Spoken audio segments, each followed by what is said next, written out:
warahmatullahi wabarakatuh. Halo teman-teman. Kami dari kelompok 5. Kami akan melakukan praktikum IPA di SD, modul 6 KP1, jenis dan bentuk gelombang. Tujuan praktikum ini adalah mengamati bentuk dan jenis gelombang transversal dan gelombang longitudinal. Alat dan bahan yang kami gunakan yaitu selingki, kabel listrik, dan karet gelang.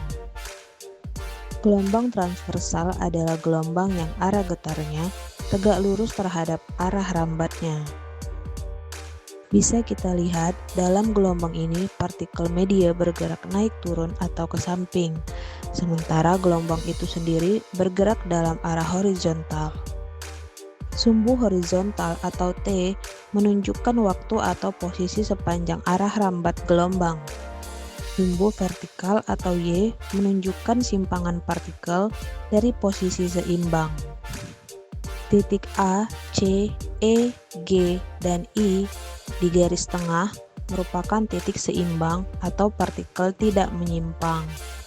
Titik B dan F berada di atas garis tengah merupakan puncak gelombang atau bukit, simpangan maksimum positif. Titik D dan H berada di bawah garis tengah merupakan lembah gelombang yang berarti simpangan maksimum negatif. Kita akan mencoba memasukkan karet gelang ke tengah selingki. Ketika selingki digoyangkan, gelombang transversal masih terbentuk.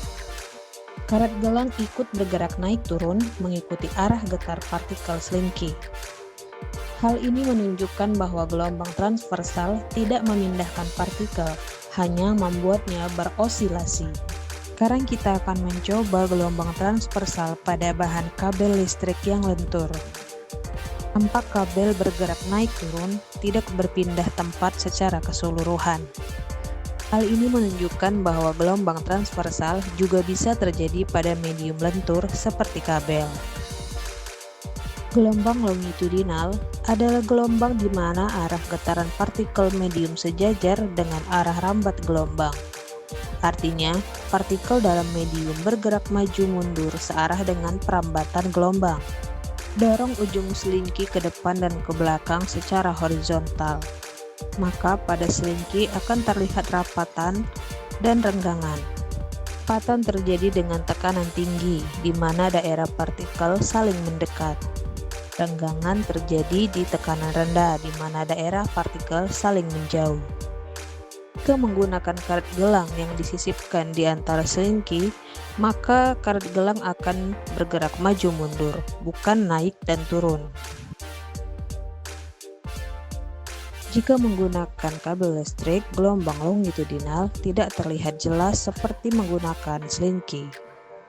Gelombang longitudinal terjadi ketika partikel-partikel dalam suatu medium berosilasi searah dengan arah rambat gelombang.